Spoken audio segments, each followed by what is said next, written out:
Henry Winkler, a man who brought laughter and tears to millions, who triumphed over dyslexia fame and bias to become a symbol of kindness, now faces a sorrow that no role can heal. Whether as the iconic Fonz on TV or the loving grandfather in real life, his heart remains just as fragile as anyone else's, susceptible to the pain of loss. This time it's not just a fictional character, it's real life, and the news is heartbreaking. Are you familiar with Henry Winkler's inspiring story and the challenges he faced? If so, leave a 1 in the comments. If not, comment a 0. I'd love to hear your thoughts on Henry Winkler's journey. Share your reflections in the comments below. Be sure to enjoy the video and subscribe to support the channel so I can keep bringing you more meaningful stories.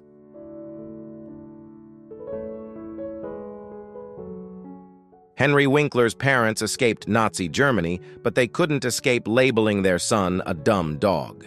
His childhood was marked by humiliation, with school being a constant struggle. Reading and math were challenges he couldn't overcome. Then Hollywood came calling. He could barely ride the motorcycle that would make him a star. His relationships with fellow actors were far more complicated than they appeared, and strange decisions by TV executives altered the course of his life in ways he could never have imagined.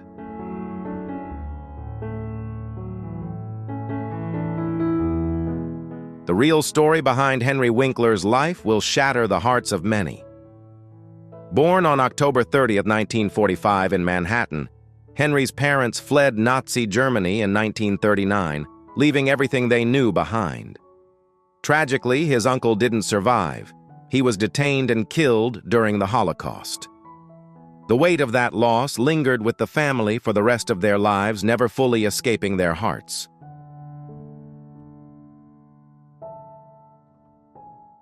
A shadow hung over Henry's childhood. His father had rebuilt their lumber business in New York, and his mother worked alongside him. They believed that security lay in money and education, but Henry didn't fit into their vision. School felt meaningless to him. He struggled endlessly, but nothing seemed to click. His grades were dismal, and his parents couldn't understand why. When he failed, they called him a stupid dog, leaving him with a deep sense of shame.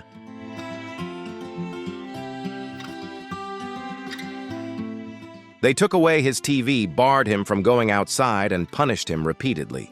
He wasn't lazy. He simply couldn't understand what was wrong. His home wasn't a sanctuary either. His parents fought relentlessly, and their loud arguments echoed throughout the house. Henry felt small, as though he could never do anything right. By the time he reached high school, he was consumed by shame, believing with all his heart that he was stupid.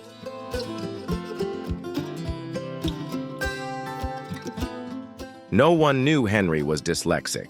He struggled to read, couldn't spell, and math was his worst nightmare. Teachers would send him to the corner, and his classmates laughed when he stumbled over his words. He kept the pain inside, never telling anyone how deeply it hurt. He didn't realize he had a real condition until he was 31, when his own son was diagnosed first. That's when Henry finally understood it wasn't his fault.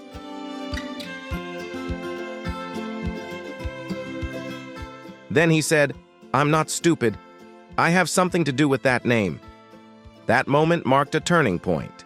It finally explained why school had always been so difficult, why he had to memorize instead of read. But even before that revelation, something deep inside him refused to give up. At 14, he made a bold decision: he wanted to be an actor. His parents, however, didn't support him. They wanted him to join the family business instead.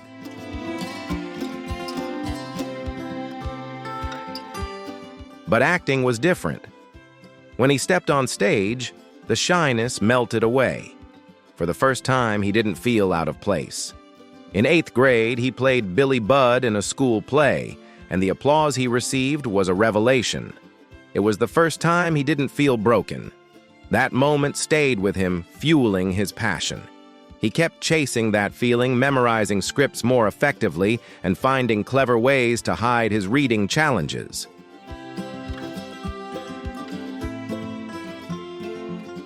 In high school, Henry joined discussions to avoid writing assignments, using his natural charm to stand out even in class.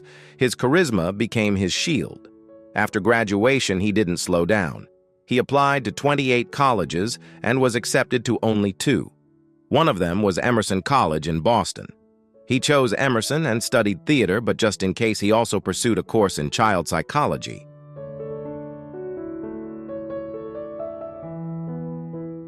He nearly flunked out during his first 2 years, but something clicked when he stepped onto the stage. He starred in Pure Gynt, and his teachers saw something the regular classes had missed: real talent. Henry joined a fraternity, made friends, and slowly built his confidence. He graduated in 1967, and years later, the same school honored him with an honorary doctorate.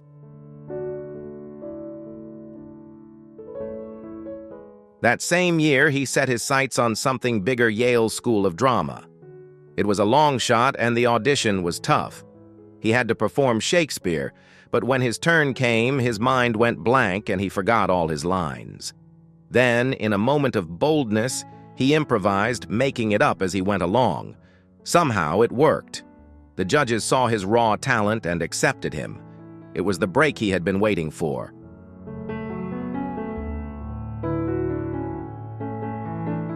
At Yale, the pressure was intense. The scripts were challenging, taking him days to read, but he pushed through. Relying on his memory and instincts, he improvised whenever he forgot a line. His teachers didn't mind, and his classmates admired his energy. Henry later admitted that he never read a script exactly as written, he simply did what worked. In 1970, he earned his master's degree in fine arts, and of the 25 actors in his program, only 11 completed it.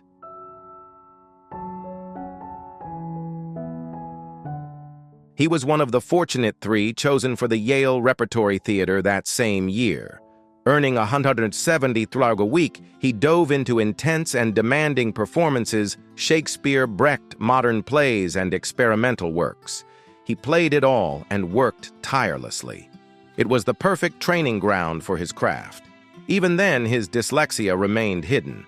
He had to work harder than anyone else. What others could read in hours, he spent days memorizing.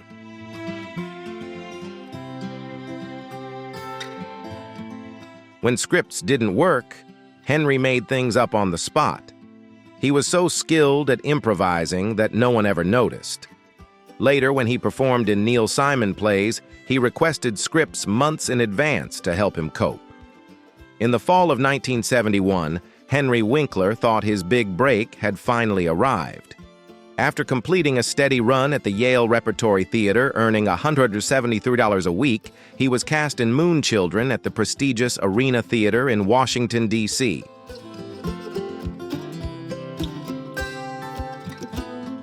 What began as a dream quickly turned into a nightmare.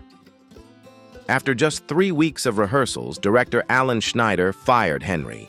The reasons were deep. Winkler had never intended to stay. He was only a stand-in until the director's favorite actor could take the role. Henry was stunned. He later described the moment as feeling like his brain had turned to cream cheese, with the director's words echoing distantly. Heartbroken, he loaded the snow tires back into his car and drove back to New York City, crying the entire way.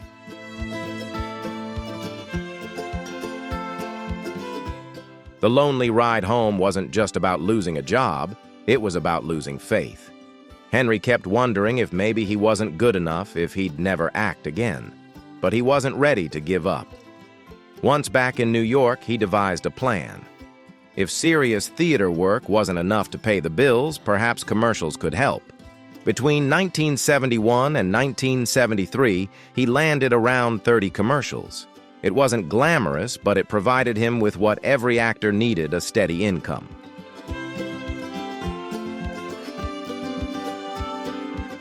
With the money from commercials, Henry joined the Manhattan Dramatic Club and began doing free shows on stage. It was no longer about the money, it was about improving, staying in the game, and proving something to himself. At the same time, he became part of an improv group called Off the Wall New York. It was a smart move. The advertising work gave him financial freedom, the stage provided him with credibility, and improv allowed him to grow in ways that scripted roles never could.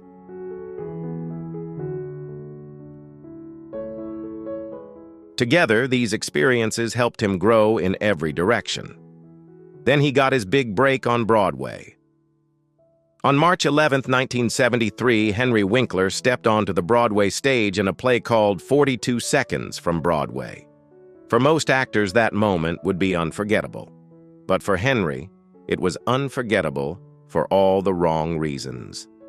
The play opened and closed on the same night. Just one performance. All the hopes, all the effort, and all the dreams he had built over the years vanished in an instant.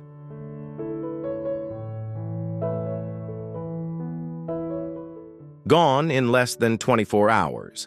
That night, Henry made a promise to himself he would make it right one day.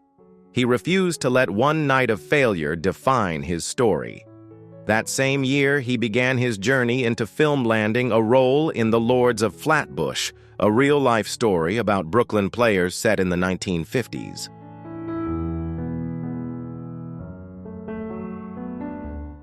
Winkler played Butchie Weinstein in The Lords of Flatbush, with one of his co-stars being the then-unknown Sylvester Stallone.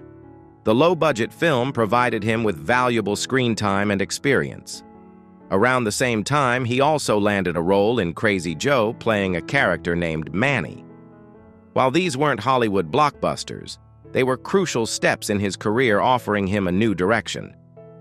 He still faced challenges with auditions, especially cold reads, due to his undiagnosed dyslexia.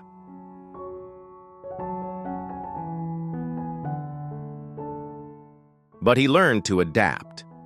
Henry found his own way of understanding scripts and expressing emotion. The jobs kept coming because people could see his raw talent hidden behind a quiet but undeniable nervousness. That summer, something unexpected happened. His agent kept urging him to go to Hollywood, but Henry didn't think it was for him. He saw himself as a New York actor tied to the stage. However, he finally agreed to give Los Angeles a try for a month just to test the waters.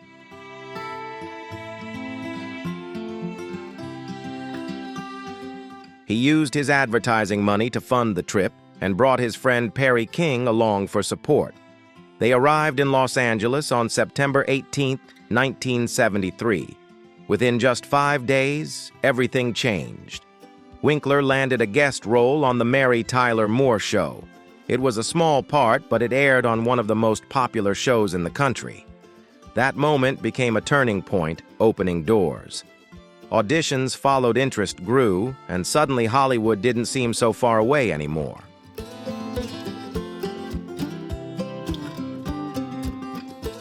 The first role, playing an awkward dinner guest, led to a second audition.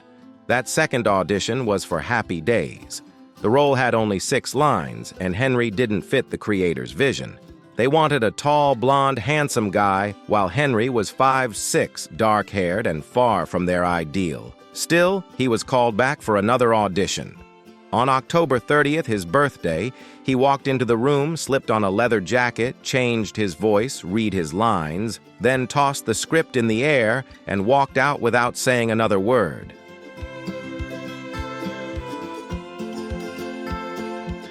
Everyone in the room just stared in disbelief. Later that day, he got the call the part was his. But Henry had one condition: he didn't want to just play the cool guy. He wanted to prove that his character had depth and heart. That bold audition not only landed him the role, but it also changed the course of television history. When Happy Days premiered in January 1974, Winkler's Fonzie was originally meant to be a supporting character.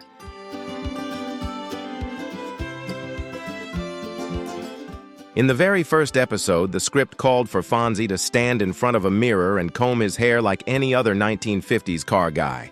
But Winkler thought that was too predictable. So as the cameras rolled, he raised the comb, glanced in the mirror, nodded like a king, and then put the comb away. His message was clear: Fonzie didn't need to fix his hair, it was already perfect. The producers protested, but Winkler stood firm. That small gesture became the very essence of Fonzie's charm.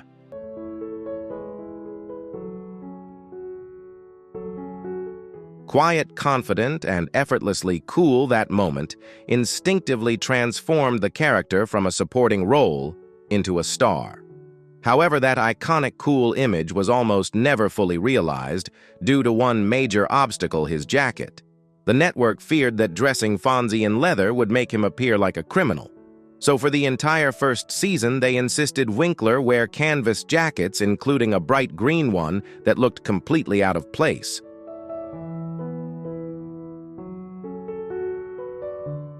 Gary Marshall, the show's director, had an idea. He convinced ABC that Fonzie could wear leather, but only when he was near his motorcycle for safety reasons. So Marshall began incorporating Fonzie's motorcycle into almost every scene, sometimes even when it didn't make sense, but it worked. By season 2, the leather jacket became a permanent part of Fonzie's look. It became so iconic that in 1980, Winkler donated one to the Smithsonian Institution, where it remains a lasting symbol of American pop culture.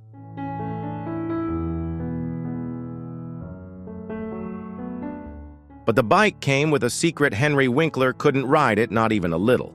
In fact, he was terrified of motorcycles.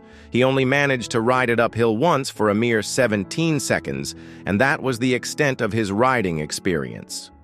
One day on set, they asked him to move the bike just a few feet. Due to his dyslexia, he couldn't figure out the controls. He accidentally turned the throttle, couldn't find the brake, and sped forward, forcing the camera crew to quickly swerve out of the way.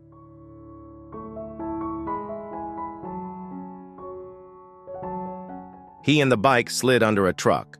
The producers rushed over not to check on Henry, but to see if the rental bike was damaged. To solve the problem, they came up with a clever trick. They placed the bike on a wooden plank with rubber wheels and pulled it around like a toddler in a stroller. Ironically, the bike had a famous past of its own. It was the same one Steve McQueen used in The Great Escape.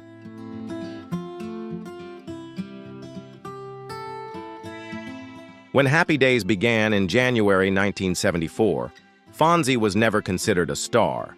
In the first episode, he only had 6 lines, with Richie Cunningham, played by Ron Howard, intended to be the show's centerpiece. But in December, everything changed. A Christmas episode shifted the focus to Fonzie, and audiences went wild. When Winkler went on a promotional tour, more than 20,000 screaming fans packed into a Dallas department store just to see him.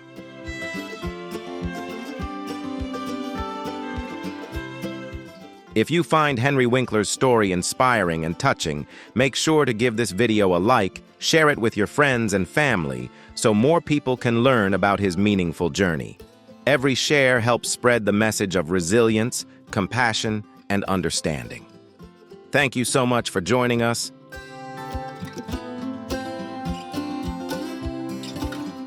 Ratings skyrocketed.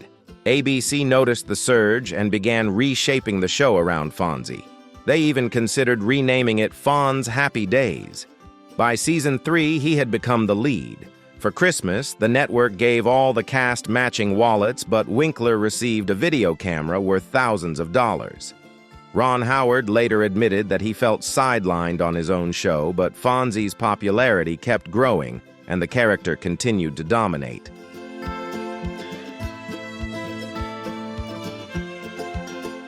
His leather jacket was shipped to the Smithsonian Institution, and his catchphrases like "ah" and "sit on it" were repeated in households across America. In 1999, TV Guide ranked him as the 4th greatest TV character of all time. When Happy Days ended in 1984, Henry Winkler was one of the most recognizable faces in America. But once the cameras stopped rolling, his phone stopped ringing. For nearly 10 years, no one wanted to hire him. He was Fonzie and nothing else. Directors couldn't see past the leather jacket, the catchphrases, or the cool guy image.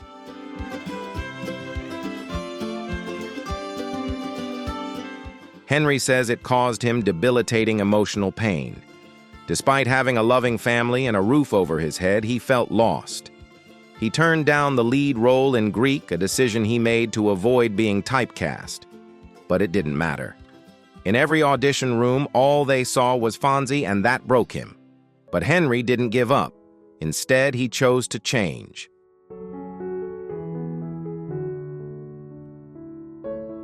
While still enjoying his time in front of the camera, Henry quietly started his own company, Fair Dinkum Productions. By 1987, he had a deal with a major studio. He wasn't just acting anymore, he was producing real projects. One of his biggest successes was MacGyver, which became a massive hit and even won a Genesis Award in 1991. He also had a hand in The Sure Thing sightings and So Weird. His name started appearing in credits again, not in front of the camera, but behind it. That recognition was enough to keep him going.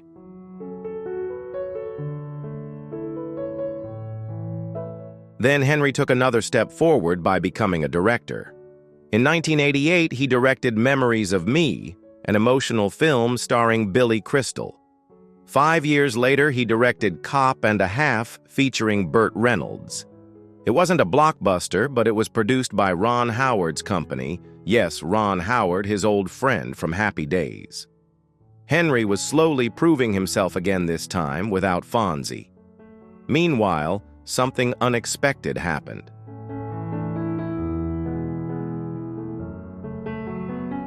He won an Emmy, not for acting, but for directing and producing the 1984 CBS Special School Break starring Scott Baio. The show tackled serious teenage issues and earned him a Daytime Emmy for Outstanding Children's Special. It was a lifeline, a validation of his talent while Hollywood continued to reject him as an actor.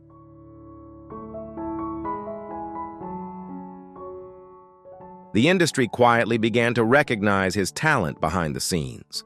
Henry continued to work on children's shows, earning more awards along the way. They didn't care if he was Fonzie or not, they just knew he could tell a compelling story. Meanwhile, his personal life remained strong. In 1978, Henry married Stacy Weitzman, and their relationship became a steady foundation amid the ups and downs of his career.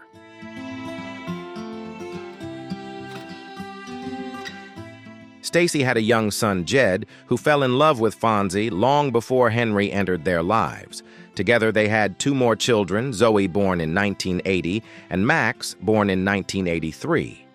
Now decades later, they are proud grandparents to 6 grandchildren. One of them, 11-year-old Ace, has continued a Henry family tradition of collecting shot glasses from every city his grandfather visits.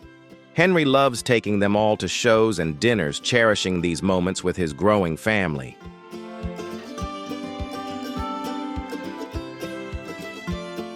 When asked about the secret to their marriage, Henry said it was about listening, not just loving. But behind the charm and success, Henry carried a secret pain from his childhood. One night when Jed was struggling with his schoolwork, Henry scolded him, telling him to live up to his potential. The words felt strangely familiar, as if he had heard them before. That's when he and Stacy decided to take Jed for testing. The diagnosis, dyslexia. And suddenly everything became clear.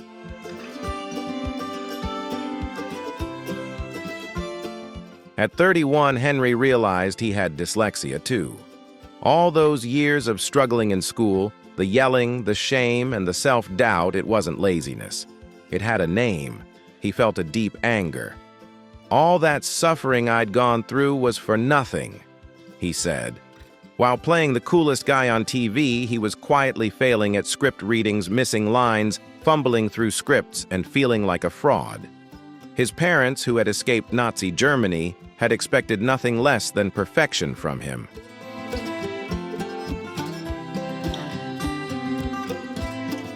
Instead, his parents had called him lazy and stupid. The truth he now knew was very different, and it changed him. The diagnosis not only healed him, but also motivated him. Both of his children, Zoe and Max, were later diagnosed with dyslexia, and Henry became a loud, proud voice for dyslexia awareness, determined to ensure no child had to endure what he had. He went even further. In 1990, Henry and Stacy teamed up with Steven Spielberg and Kate Capshaw to launch the Children's Action Network, working together to support children in need.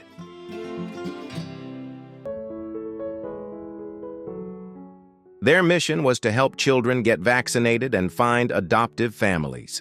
Over the years, they have helped more than 200,000 children receive vaccinations. Their efforts earned them the prestigious Norma Zarki Humanitarian Award. Henry didn't just survive in Hollywood, he found a way to use his success for something greater. Then Adam Sandler came along. On December 3, 1994, Sandler performed the song Chanukah on Saturday Night Live and humorously mentioned that Fonzie was 1/4 Jewish.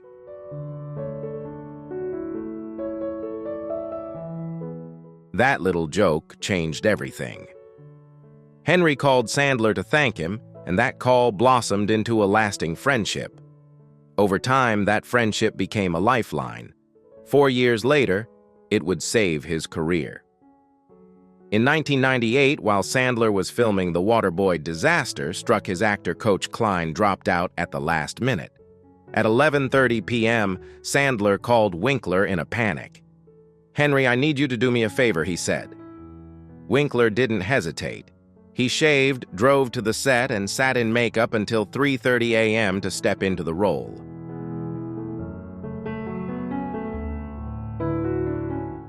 That overnight run led to a box office explosion.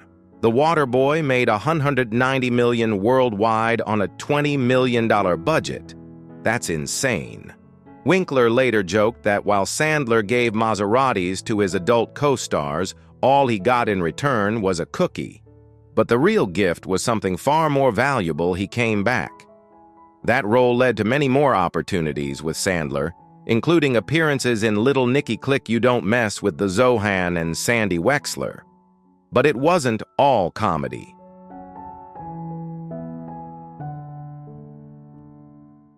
Winkler finally had the space to act again, and that space opened new doors. In 2003, Arrested Development brought him a new kind of spotlight. He was only supposed to appear once, but his character Barry Zuckerkorn, a hilariously incompetent lawyer, became a regular. Winkler stayed for 5 years and 32 episodes, contributing to the show's clever humor and sharp wit.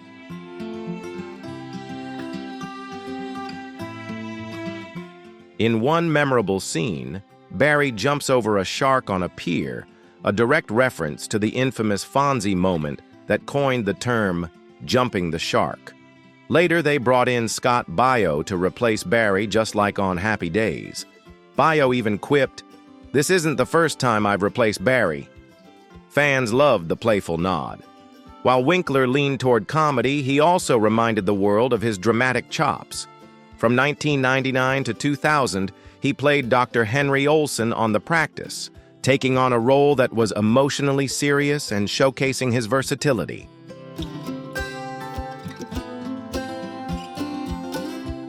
The role earned him an Emmy nomination, his first serious nomination in nearly 20 years.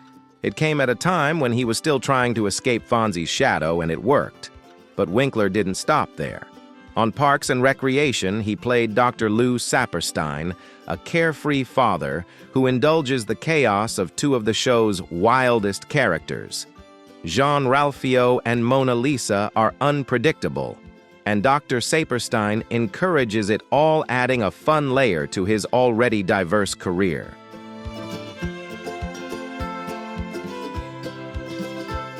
When Mona Lisa screams, "I've never done anything wrong," Dr. Lou Saperstein responds instantly, "I know that, and I love you."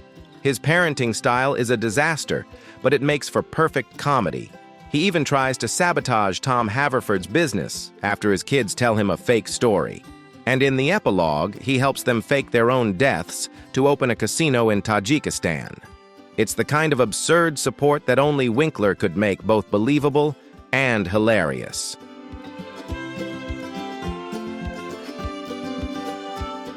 Behind the camera, something else was unfolding. In 2003, Henry signed a small contract to write 2 children's books. Those 2 books turned into a massive franchise. Hank Zipser, a series about a dyslexic child, grew to 17 books. Then came Here's Hank, with 12 more, followed by Ghost Buddies Alien Superstar and Detective Duck. In total, he wrote 38 books. The BBC even adapted Hank Zipser into a show bringing his literary creations to life on screen.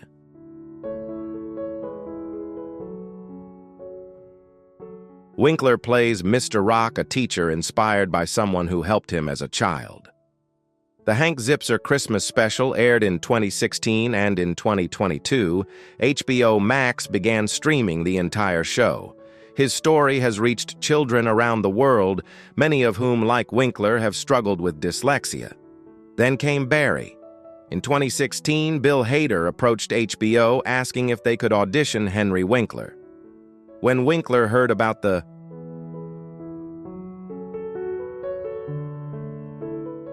character of Gene Cousineau was originally written to be cold and cynical, but Winkler brought unexpected heart to the role. He made Gene more human, still selfish, but with soul. That performance finally earned him his first Emmy in 2018 after 43 years of waiting. When he took the stage, he said, "I wrote this 43 years ago." The crowd stood in applause. Then he added a line that silenced the room.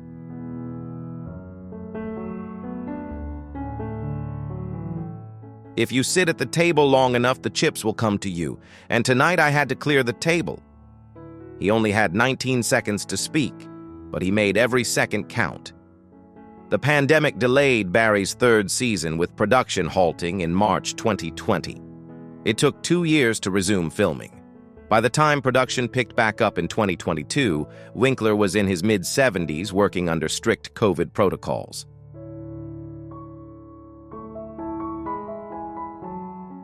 Fewer people on set, constant testing, and no audience production during the pandemic was a challenge, but it was worth it. Barry's third season aired to positive reviews, with Winkler continuing to deliver strong performances that balanced dark comedy with real emotion. The recognition followed, including 2 Critics' Awards, 4 Emmy nominations, 4 SAG nominations, and 3 Golden Globe nominations. The character's grief, guilt, and complex growth have made Gene Cousineau one of the most memorable characters on television.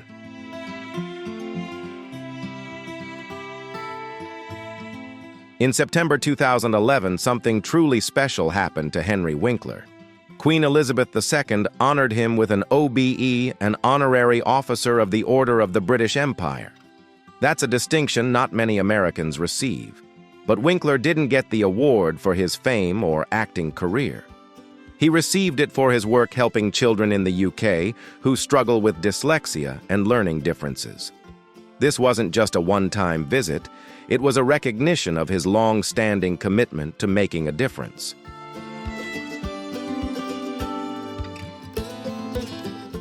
Henry Winkler has spent many years working with British schools, serving as a campaign ambassador for My Way, a project that highlights how children learn differently. The initiative is supported by the government and organized by a children's newspaper called First News. Winkler is deeply committed to this cause because he understands the struggle firsthand. He wasn't diagnosed with dyslexia until he was 31, and his own experience has driven his passion to help others facing similar challenges.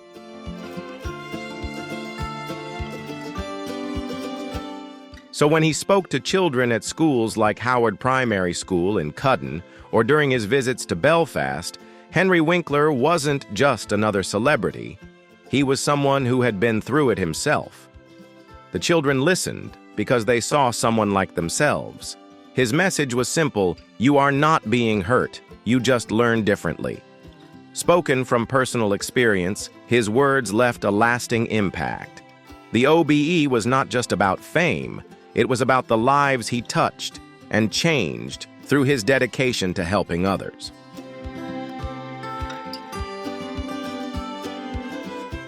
That empathy carried over into his personal life as well.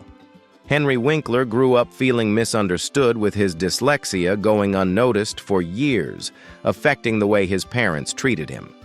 So when he became a father, he made a conscious decision to do things differently. He married Stacy Weitzman in 1978, and together they raised 3 children: Zoe, born in 1980, Max, born in 1983, and Jed, Stacy's son from a previous relationship.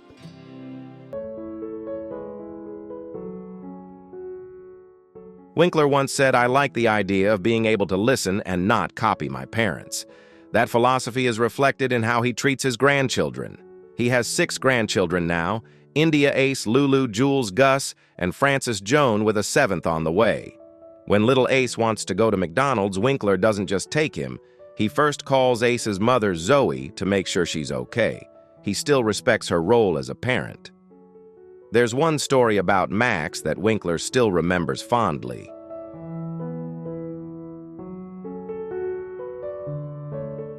Max used to do his homework while listening to music, and at first Henry didn't understand why. But then he realized that the music wasn't a distraction. It was helping Max block out the noise of the world. That shift in perspective changed the way Henry thought about studying. He saw that his child had his own way of focusing, just like he had. Zoe, too, had her own struggles. She was the last one in her class to read, but her perseverance showed Henry that every child learns in their own unique way.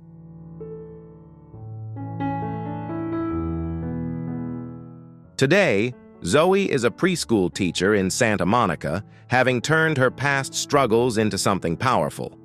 Winkler's love for his family goes beyond grades or roles. One of his grandchildren loves Barbie dolls and sometimes wears dresses. While some might raise an eyebrow, Winkler simply smiles and says, "Get in your canoe and go down that river." To him, it's simple. Every child deserves to be loved exactly as they are.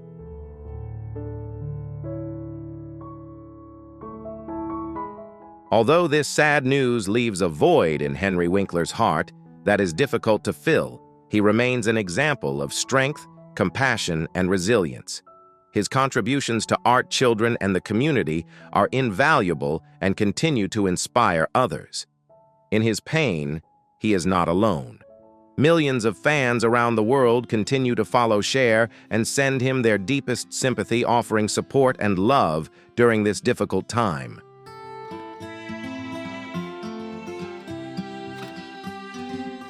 Because more than anyone else, Henry Winkler is more than just an actor.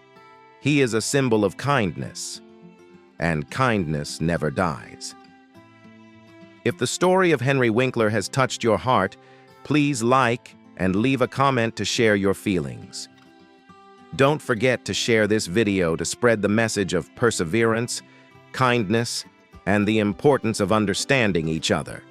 Every view, every share helps meaningful stories like this become more widely known.